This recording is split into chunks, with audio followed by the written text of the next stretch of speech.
அனைவருக்கும் வணக்கம். நிறுவனம் என்ன பார்க்க போனால் வழக்காடல் துறையிலேருந்து 16 வேகன்சி வந்து ஆஃபீஸுக்கு நோட்டிஃபிகேஷன் வந்து கொடுத்துருக்காங்க ரைட்டா. ஸோ இதுக்கு வந்து அப்ளை பண்ணலாமான்னு சொல்லி நம்ம வாட்ஸ்அப்பில் வந்து நமக்கு ஸ்க்ரீன்ஷாட் வந்து அனுப்பியிருந்தீங்க. ஸோ இதுக்கு அப்ளை பண்ணலாமா சார், இதை பற்றி ஒரு வீடியோ நீங்கள் வந்து மேக் பண்ணி கொடுங்க சார் அப்படின்னு சொல்லி. ஸோ என்ன விவரங்கள் கொடுத்துருக்காங்க, எப்படி செலெக்ஷன் ப்ராசஸ் இருக்க போது நீங்கள் அப்ளை பண்ணலாமா வேண்டாமா அப்படின்றத இந்த வீடியோ முழுமையாக பார்த்துட்டு நீங்கள் முடிவு பண்ணிக்கோங்க. ஸோ இதுக்கான விவரங்கள் வந்து நான் சொல்லிடுறேன், ஓகேவா. ஃபஸ்ட்டு வந்து நோட்டிஃபிகேஷன் என்ன சொல்லியிருக்காங்க அப்படின்றத நம்ம பார்த்துக்கலாம். மொத்தம் 16 வேகன்சி இருக்குது. ஒவ்வொரு கம்யூனிட்டிக்கும் எவ்வளோ வேகன்சி வந்து கொடுத்துருக்காங்க. ஜென்ரல்லே 4 இருக்குது, உமன்ஸ்க்கு 1 இருக்குது. அப்புறம் பிசி, எம்பிசி, எஸ்சி, எஸ்டிக்கெலாம் எவ்வளோ வேகன்சின்றதை பிரித்து வந்து கொடுத்துருக்காங்க. கிட்டத்தட்ட ஒவ்வொன்றுலேயும் ஒவ்வொரு வேகன்சி அந்த மாதிரி தான் 1, 2, 1, 2 வந்து ஜென்ரல் 4 இருக்குது. ஒட்டு மொத்தமாக 16 வேகன்சி இருக்குது ரைட்டா. சரி, இது எங்கே சார் ஜாப் இருக்குன்னா சென்னை, மதுரை மட்டும் தான் இருக்குது. ஸோ வீடியோட ஸ்டார்டிங்கில் நான் சொல்கிறது என்ன அப்படின்னா, நீங்கள் சென்னை மற்றும் மதுரையில் ஒர்க் பண்ண வில்லிங் இருந்தால் மட்டும் அப்ளை பண்ணுங்கள். உங்கள் டிஸ்ட்ரிக்டை விட்டுட்டு வேறு டிஸ்ட்ரிக்ட்லாம் போய் நான் வந்து ஒர்க் பண்ண எனக்கு விருப்பம் இல்லைன்னா நீங்கள் அப்ளை பண்ண தேவையில்ல. ஸோ சென்னை மற்றும் மதுரையில் தான் வந்து வேலை இருக்கும் ரைட்டா.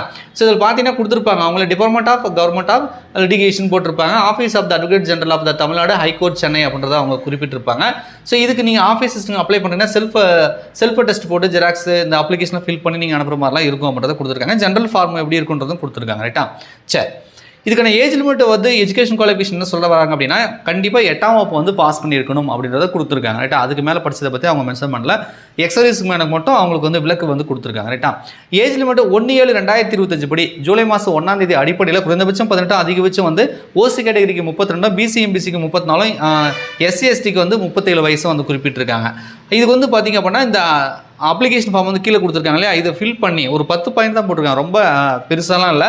ஜஸ்ட்டு பார்த்தீங்கன்னா name of the applicant, capital, name of the father, name, husband, date of birth, education qualification, community religion, permanent address என்ன, address of the communication, detail pending if any police ஸ்டேஷனில் ஏதாவது வந்து பெண்டிங் இருக்கா case அப்படின்ற மாதிரி கேட்டிருக்காங்க. Detail of certificate enclosed, signature of the applicant ஒரு 10 point தான் கேட்டிருக்காங்க. ஒரு பாஸ்போர்ட் சைஸ் போட்டுக்கிட்டு இருக்கீங்க. இதை ஒட்டி தான் நீங்கள் வந்து அப்ளை பண்ண போகிறீங்க ரைட்டா.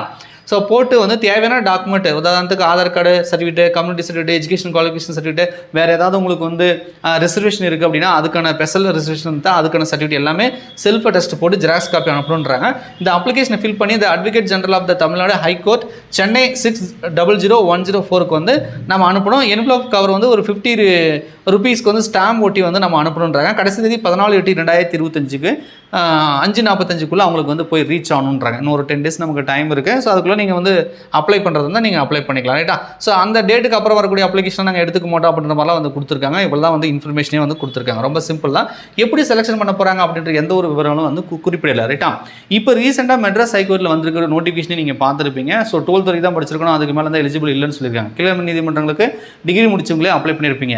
இந்த ஆஃபீஸ் அசிஸ்டன்ட் ஜாபை பொறுத்த வரைக்கும் பார்த்தீங்கன்னா இந்த 8ஆம் வகுப்பு 10ஆம் வகுப்பு படிச்சவங்களுக்கு மட்டும் தான் அந்த ஜாப் நேச்சர்ன்றது கரெக்டாக இருக்கும். அதுக்கு மேலே நீங்கள் படிச்சிருக்கீங்க அப்படின்னா உங்களுக்குன்னு ஒரு ஸ்டேட்டஸ் இருக்கும். கண்டிப்பாக நீங்கள் வந்து இந்த ஒர்க் இவங்க கொடுக்கக்கூடிய ஒர்க்லாம் உங்களால் வந்து செய்ய முடியுமா அப்படின்றது டவுட்டாக தான் இருக்கும். ஸோ நீங்கள் டிகிரி ஹோல்டராக இருந்தால் நீங்கள் வந்து அப்ளை பண்ண வேண்டிய அவசியமே இருக்காது. ஏன் அப்படின்னா இதுக்கு வந்து எந்த ஒரு ரிட்டன் எக்ஸாமினேஷனும் கிடையாது, பாஸ் பண்ணி உள்ளே போகிறது கிடையாது. அவங்க டைரெக்டாக என்ன பண்ணுவாங்கன்னா வரக்கூடிய அப்ளிகேஷன் எல்லாத்தையும் வந்து பார்த்துட்டு அதில் வெரிஃபை பண்ணி ஒரு ஷார்ட் லிஸ்ட் பண்ணி இப்போ 16 வேகன்சி அப்படின்னா 1:10, 1:5 ரேஷியோவில் வந்து கூப்பிட்டு இன்டர்வியூ வச்சுட்டு அதுலேருந்து வந்து செலெக்ஷன் பண்ணி முடிச்சிருவாங்க ரைட்டா. ஸோ அப்போ யாரெல்லாம் வந்து இன்டர்வியூக்கு கூப்பிடுவாங்க அப்படின்ற எந்த ஒரு இதுவும் கிடையாது. நமக்கு வரும் வராது, நமக்கு எப்படி வேணாலும் அவங்க யாரை வேணாலும் வந்து செலெக்ஷன் பண்ணலாம். ஸோ அப்படி இருக்கும்பொழுது நமக்கு இது கிடைக்கின்ற உறுதிப்பாடு சொல்ல முடியாது ரைட்டா.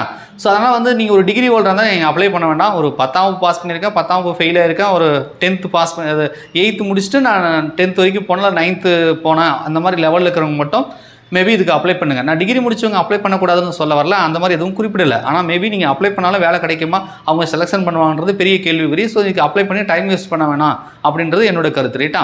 ஸோ அதே மாதிரி ஆதரவற்ற விதிகளாக இருக்கீங்க, உங்களுக்கு ஏதாவது ஸ்பெஷல் ரெஸ்ட்ரிக்ஷன் இருக்குது, நீங்கள் ஒரு மாற்றத்தில் இருக்கீங்க, உங்களால் வந்து ரிட்டன் எக்ஸாமினேஷன்லாம் வந்து எழுதி அட்டன் பண்ணி உள்ளே போக முடியாது, ரொம்ப ரூரல் ஏரியாவில் இருக்கிறீங்க. ஸோ இந்த ஜாப் கிடைச்சா கூட எனக்கு போதும் சார், நான் வேலை செஞ்சு பொழைச்சிக்குவேன், என் குடும்பத்தை காப்பாற்றிக்குவேன், ரொம்ப வந்து மிடில் கிளாஸுக்கும் கீழே ரொம்ப வறுமை கூட்டுக்கும் கீழே இருக்கிறேன், ரொம்ப கஷ்டப்படுற ஃபேமிலி சார் அப்படின்னா முடிஞ்ச அளவுக்கு இதுக்கு வந்து அப்ளை பண்ணுங்கள் ரைட்டா. ஸோ ஏதாவது கிடைச்சது அப்படின்னா உங்களுக்கு லக்கு தான்.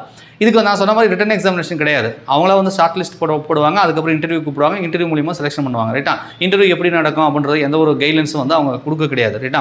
இந்த ஜாபை பொறுத்த வரைக்கும் லக் பேஸ்டு தான், நமக்கு கிடைக்கலாம் கிடைக்காம போகலாம். நீங்கள் ஒரு போட்டித் தேர்வுக்கு படிக்கிறீங்க, டிஎன்பிசி குரூப் 4 படிக்கிறீங்க, குரூப் 2 படிக்கிறீங்க, போலீஸ் எக்ஸாம், டிஆர்பி, இந்த மாதிரி ஏதாவது ஒரு காம்படிட்டிவ் எக்ஸாமுக்கு நீங்கள் படிக்கிறீங்கன்னா இதுக்கெல்லாம் நீங்கள் அப்ளை பண்ணி வேலை கிடைக்கும் அப்படின்னு சொல்லி நீங்கள் வந்து டைமை வேஸ்ட் பண்ண வேண்டியதில்லை.